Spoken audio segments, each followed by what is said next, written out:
Ripa and Mark Consuelos discuss marriage, jealousy, and keeping things hot in a very intimate way. A candid podcast discussion got extremely revealing. Ripa isn't one to hold back, as those who watch her every morning are already aware. And she isn't doing it on her brand new podcast either. Given that this is coming from the woman whose own mother refused to read her memoir because she dubbed it a sex novel, perhaps we shouldn't be shocked. Her longtime spouse Mark Consuelos made an appearance on the first edition of the Let's Chat Off-Camera series, which the TV personality launched this week. The pair openly discussed their struggles with one another in the past as well as how they keep their marriage hot-tempered today. How do Ripa and Mark Consuelos maintain a hot and spicy relationship? The couple discussed how they kept their relationship smoldering while filming in different countries during the height of the pandemic. We had sexual rituals that were so silly over FaceTime, Ripa remarked. What exactly did that entail? For Ripa, that meant going to considerable pains to be viewed during video chats from the most flattering viewpoint imaginable. I started mounting the computer to a ladder because I was so alarmed by how I appeared on FaceTime.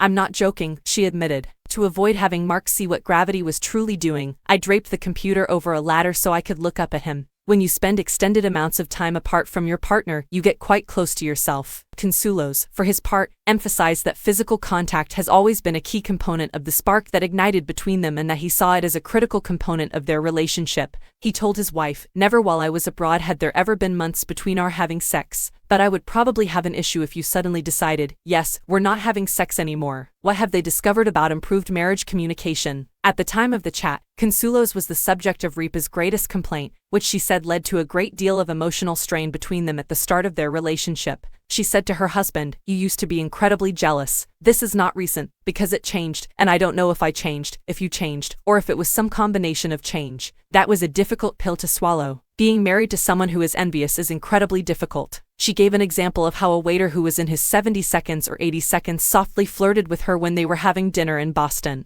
"When the old man called me a princess," Ripa remembers thinking it was adorable. "She smiled at him and handed him her order. And when he left, 'You picked a terrible argument with me,' I said." Consuelos said that the tale had upset him when he recalled it. He acknowledged that he was quite nuts and envious when he was in his 20 seconds, but he went on to say that he's changed a lot since then and can now see how his actions caused difficulties. "For a while, that jealousy thing definitely accompanied me," he admitted. "It's a weakness in character. It looks bad. And as nasty as it may appear to the one receiving it, the internal feeling is just as ugly. If it's any comfort, you are aware that you are crazy." The envious individual is aware of how terrible and immoral this is, but they are powerless to stop themselves. Yet like everyone in a marriage, Ripa hasn't always been perfect, and the podcast also exposed one of her worst tendencies. Consuelos remarked, "You don't hang up the phone when you're mad. You haven't done this in such a long time." "That's awful." "It's awful," Ripa retorted. "That's a result of the way I was raised. I come from a line of well-known hangers-on." The couple's marriage counselor, Linda Carter, PhD,